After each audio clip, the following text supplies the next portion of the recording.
பயங்கரமான பராக்கிரமசாலியாய் என்னோடு கூட இருக்கிறார். அது மாத்திரமல்ல, என்னை துன்பப்படுத்துகிறவர்கள் என்னை மேற்கொள்ளாமல் இடறுவார்கள். தங்கள் காரியம் வாய்க்காமல் மிகவும் வெட்கப்படுவார்கள். மறக்கப்படாத நித்திய லட்சியம் அவர்களுக்கு உண்டாகும். கர்த்தர் நம்ம கூட இருக்கிறத நாம் அறிந்து கொள்ளும். அததான் பார்த்தோம். பலிபீடத்தை கட்டுகிறவர்களோடு கூட கர்த்தர் இருக்கிறார். உபவாசம் பண்ணி ஜெபிக்கிறவர்களோடு கூட கர்த்தர் பயங்கரமான காரியங்களை செய்கிறார். இன்றைக்கு நாம் என்ன பார்க்க போறோம் அப்படின்னு பாத்தீங்கன்னா, என்னை துன்பப்படுத்துகிறவர்கள் என்னை மேற்கொள்ள முடியாது, அவர்கள் இடறுவார்கள். அப்படின்னா என்ன அர்த்தம்? என்னை துன்பப்படுத்துகிறவர்கள் கர்த்தருடைய பிள்ளைகளை, கர்த்தரோடு கூட இசைந்து இருக்கிறவர்களை துன்பப்படுத்துகிறவர்களுடைய வாழ்க்கை அது இடர்வார்கள்னா அவங்க மனம் மாறுவார்கள். அவங்க அழிந்து போக மாட்டாங்க. அவங்களான ஒரு உணர்த்துவார். அவங்களை உணர்த்து உணர்வடைய செய்து அவங்களை கர்த்தர் பக்கமாய் ஆண்டவர் என்ன பண்ணுவாரு? திருப்புவார். இருக்கும்பொழுது நம்மை துன்பப்படுத்துகிறதான அவர்கள் யார் என்று வேதம் சொல்கிறது அப்படின்னு பாத்தீங்கன்னா, கலாத்தியர் நிருபம் 4வது அதிகாரம் 14வது வசனத்தை வாசிங்க. 4:14 கலாத்தியர். நான் உங்களுக்கு சத்தியத்தை சொன்னதினாலே உங்களுக்கு சத்ருவாவேனோ.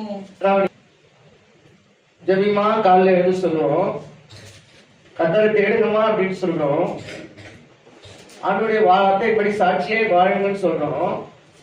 அப்போ அப்படி சொல்லியும் தங்க செயல்களில் அதை செய்யாதவர்கள் எல்லாம் யாரு கேட்டா ஏசப்பாவையும் ஊழியக்காரனையும் துன்பப்படுத்துகிறவர்கள். அப்படிப்பட்டவர்களாய் நானும் நீங்களும் என்ன பண்ணிட கூடாது? மாறிவிடக் கூடாது.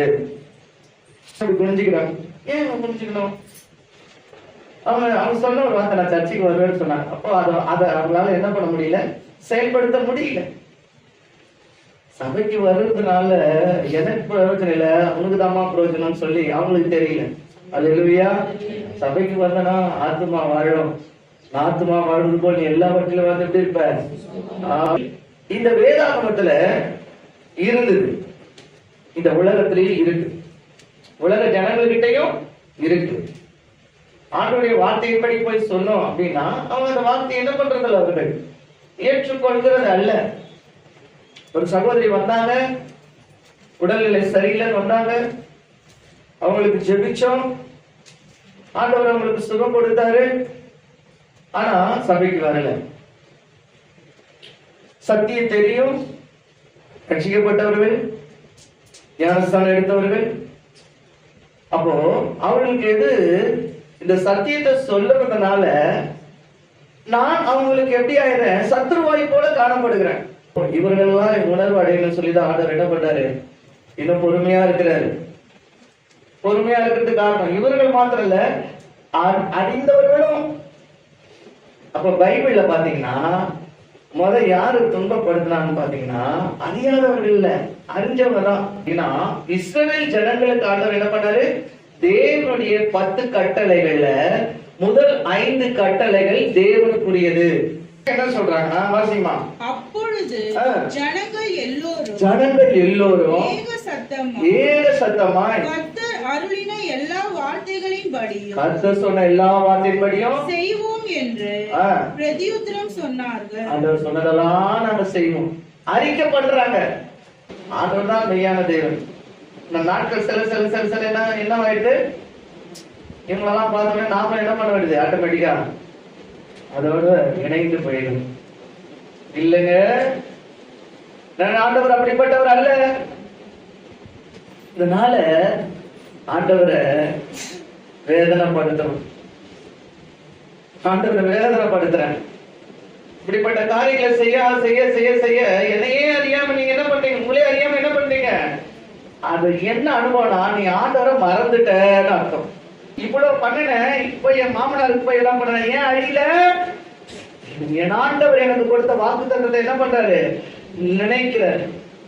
நினைக்கிறது மாத்திரம் இல்ல, எனக்காக ஒருத்தர் என்ன பண்றாரு? பிதாவின் இடத்துல வாக்கு கடந்த பெருமூச்சுகளோட வேண்டுதல் செய்யறாரு. மோசே என்ன பண்றான்? இந்த ஜனங்களுக்காக வேண்டுதல் செய்யறான், விண்ணப்பம் பண்றான். ஆண்டவரே, நீ சொன்ன வாக்குத்தத்தத்தின்படி இந்த ஜனங்களை அழிச்சிடாதீங்க,